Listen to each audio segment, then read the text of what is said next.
Hello Waffle Gang, I do hope you are well. My name is Mark and today we're checking out some more AmITheButtHole. And if you love a Reddit story, why not consider hitting that like, subscribe, maybe that notification bell too. Even share it with your friends if you're that awesome. No pressure though. And let's crack on with today's stories. Much love, guys. And our first story comes from OKDoubt2810, who says, "Am I the arsehole for choosing to live in a city which will make it nearly impossible for my ex to see his child? I, 28 female, got divorced from my ex-husband, John, 38 male, of 6 years in June this year. In 2019, I was diagnosed with PCOS, and after multiple treatments and many complications, was told that I probably wouldn't be able to have a child naturally. We'd been trying for a baby for 3 years, and as expected, this devastated us. Our marriage suffered because while I eventually made my peace with the situation, John couldn't seem to get past it. I suggested fostering and adoption, but his heart wasn't in it anymore. After months of hostility, zero intimacy, and withdrawn affection, I asked for couples therapy. He responded that he'd rather have a divorce. He said he'd been checked out for a while and there was no point dragging things out. I was heartbroken, and it didn't help that I was stuck living with him throughout the lockdown. I eventually accepted the end of our marriage, and as we went through the divorce process, I prepared for the move back to my hometown across the country. Shortly before I moved out, we slept together. I know. It was an impulsive mistake fueled by alcohol and loneliness, and he made sure I knew it meant nothing.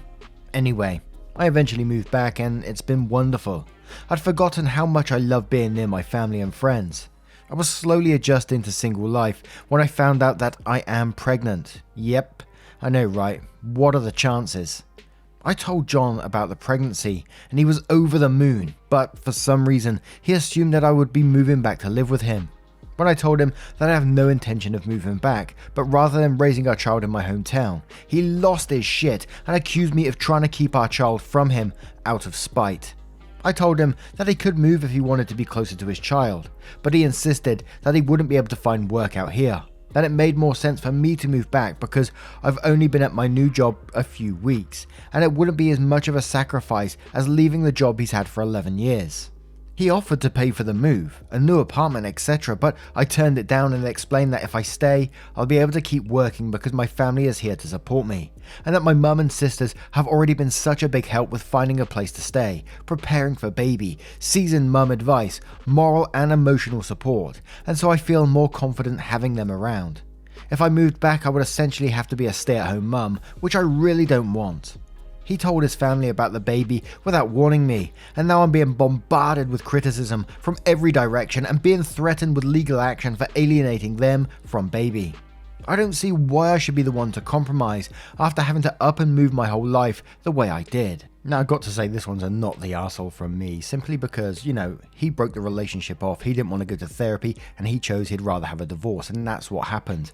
You moved back to your hometown to get the support of your relatives and your family, which sounds like it's been really beneficial for you, and you don't want to be a stay-at-home mum, whilst he just wants you to move back and either live with him, and it doesn't even sound like he wants a relationship in this, he just wants you there for the baby. Absolutely not the arsehole to me.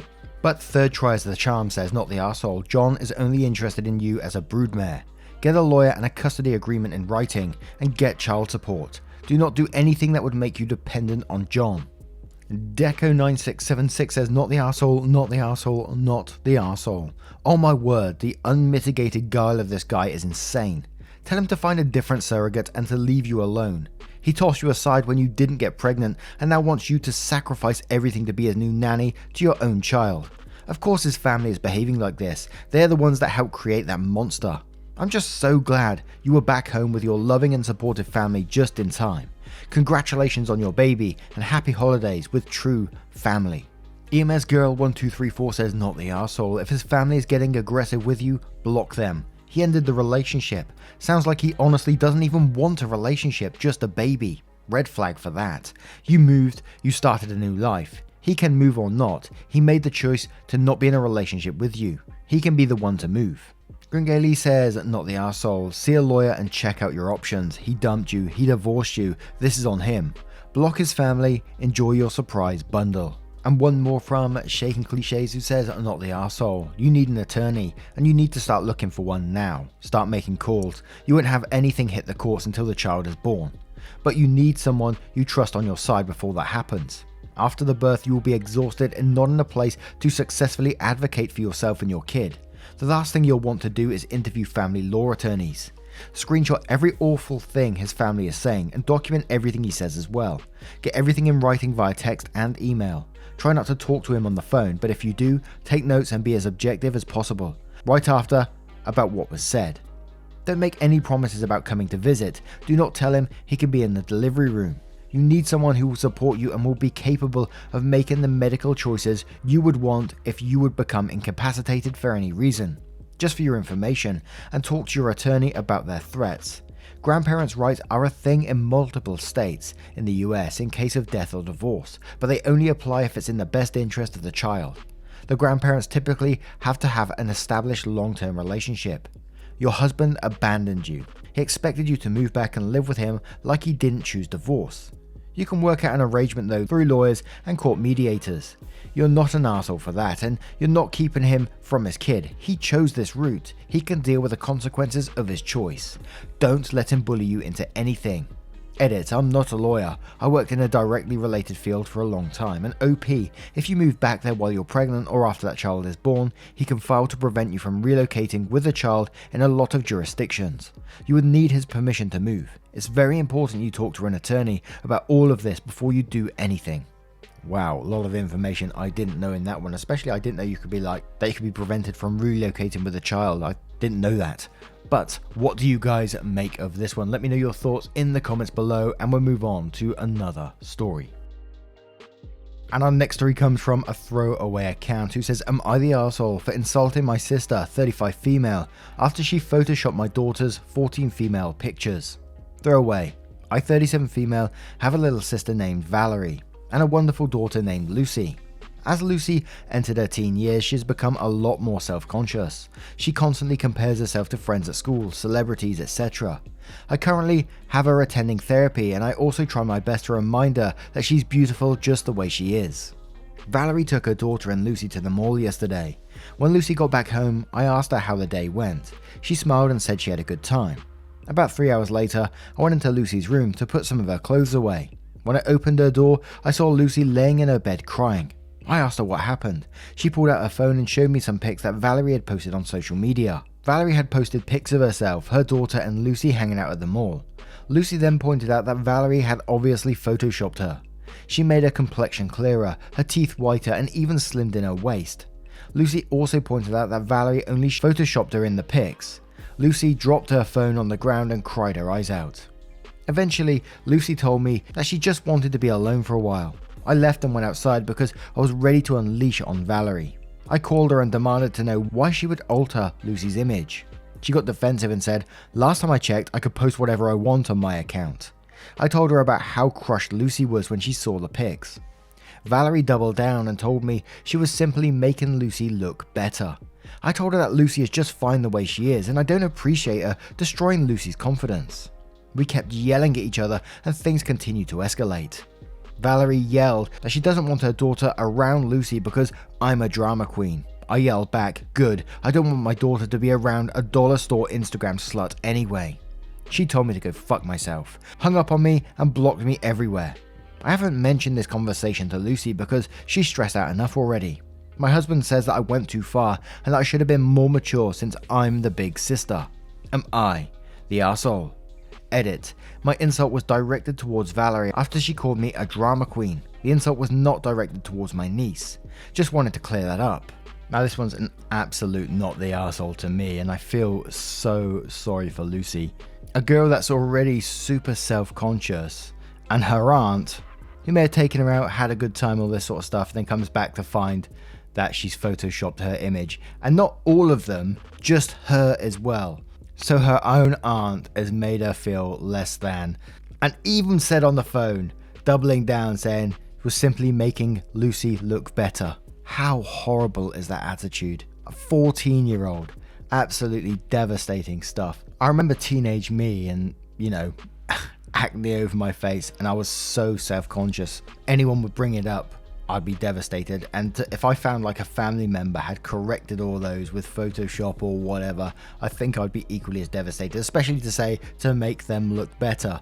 And people doing stuff like that could have a huge, devastating effect to Lucy's mental health or to anyone's mental health that they do that to. So absolutely not the arsehole in this at all.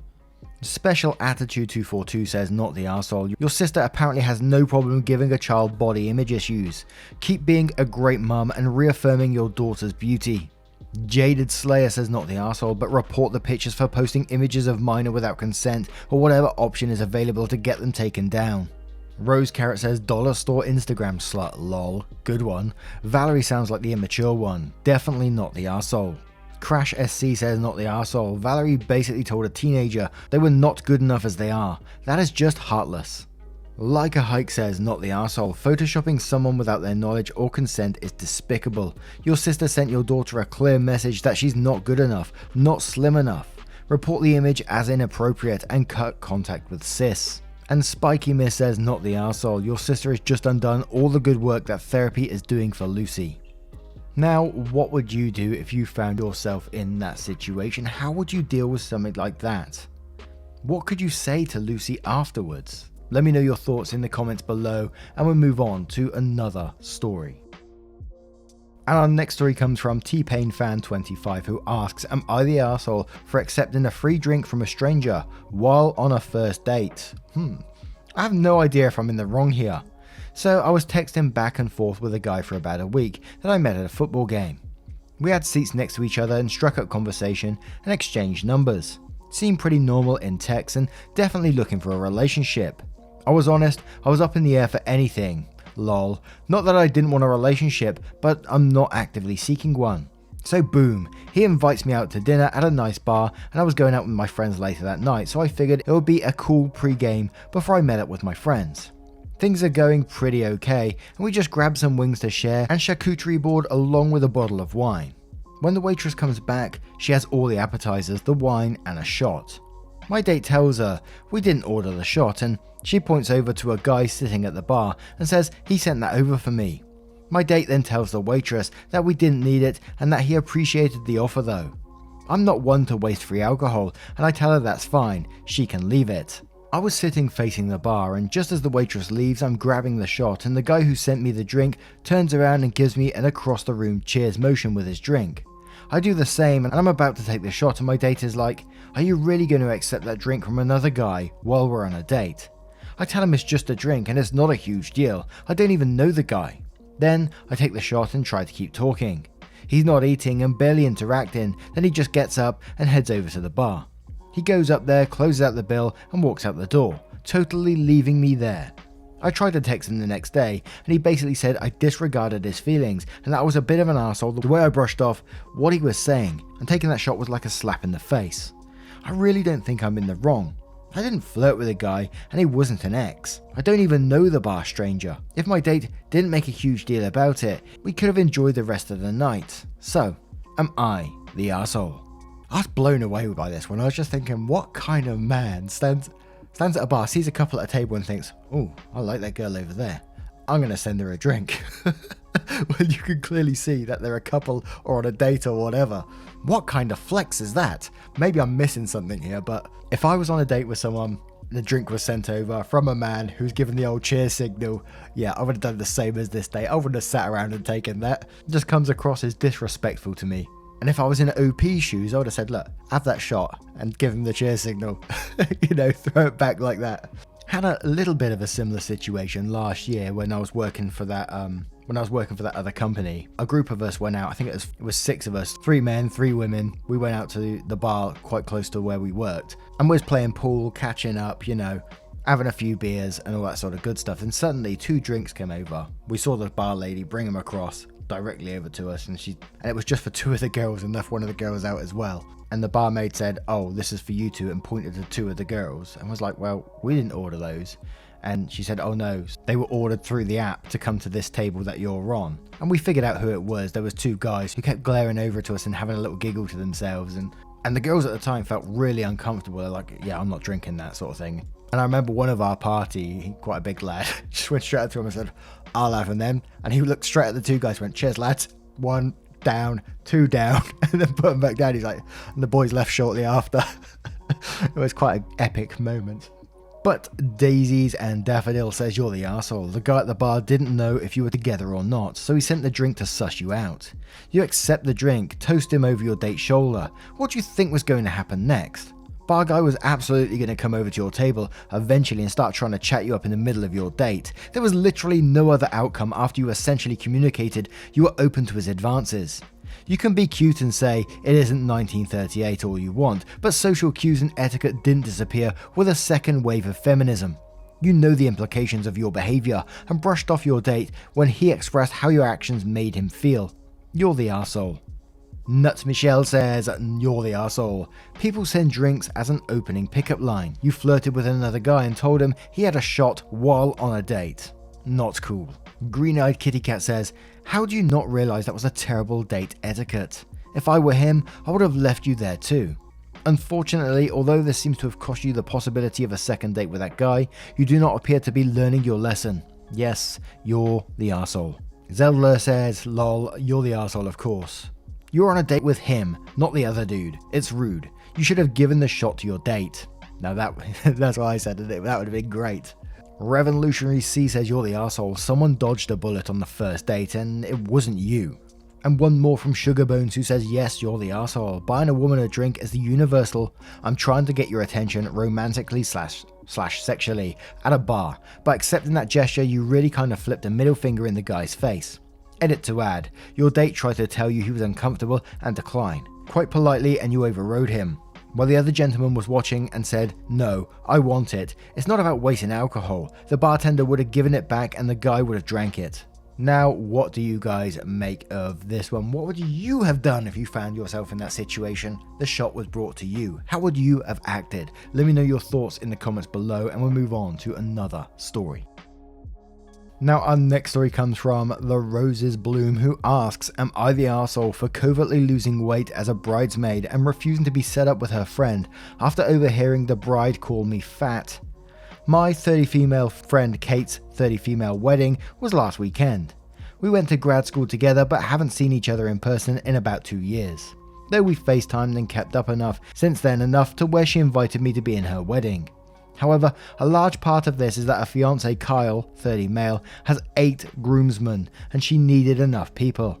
About 6 months before the wedding, the bridesmaids were all talking in the group chat on Discord and I overheard Kate, who must have thought she was on mute or that her voice wouldn't carry, rather snidely turn to Kyle and say that I would be round out the group because I would be a good counterweight to her fiance's friend Tim. The idea being that Tim and I were both obese. When she moved back towards a mic and said something about not being on mute, I acted like I couldn't hear anything and said something like, yeah, you were really far away, you sounded like you were underwater, I couldn't hear you. I'd been planning on losing weight anyway, but I lost 35 pounds of fat in 6 months and put on 4 pounds of muscle largely out of spite. I've always hated pictures of myself and don't maintain social media, so it wasn't outside of the norm for no one to see me. As soon as I knew what my plan was, I ordered a size down in my bridesmaid's dress, then had it tailored in a little more. I wore the tightest Lululemons, not sure what that is, I could find when I met everyone at the hotel the day before, and seeing this visceral shock on Kate's face was priceless. At the wedding, I still walked with Tim, but he was a bit stiff and awkward around me, which I attributed to nerves or just not caring for strangers. Later, after enough alcohol had been passed around, the truth finally came out that Kate wanted to set me up with Tim, which I refused, and before she was 86th, Kate said, you're not supposed to be skinnier than me, you're upstaging me at my own wedding. We didn't have a knockdown, drag-out fight, and it wasn't particularly dramatic, but apparently the other bridesmaids and groomsmen got the impression that I somehow been a bitch to Tim, and that it was shitty of me to refuse to date with him. Kate and I haven't spoken since the reception, during which I said congratulations and essentially ghosted her after things went south. And now I'm sitting here wondering if I'm the arsehole. Absolutely not the arsehole. None of her bloody business what weight you are, and trying to force you on a date with someone, and apparently you're a bitch because you didn't want to date them. What kind of logic is that? And of course, we touch on a bit of the old bridezilla there where she says, you're upstaging the bride by being skinnier than her. Oh, God. But Arsenic Pixie says not the arsehole. It shouldn't be any of the bride's business what weight you are. Too true. You shouldn't feel pressured to go on a date with anyone, and provided that you didn't tell Tim that he was too fat for you, you're all clear for rejecting the idea of being set up with him. You didn't report saying anything rude or dramatic to the bride, and it seems like her preoccupation with your weight was largely based on her own insecurities. It sounds like it was just a shitty event with shitty people that aren't really your friends. You haven't said anything to indicate that you're the arsehole. And as an aside, I've also been accused of upstaging the bride by being thinner than her. And to me, it was just a really bizarre comment. I highly doubt anyone except you and the bride were even thinking about people's weights at the wedding. And Arbor says, not the arsehole, you're not obligated to date anyone just because you're walking together in a wedding ceremony. The rest of the wedding party are acting like gossipy middle schoolers, and Kate is the quintessential mean girl. Good for you, OP.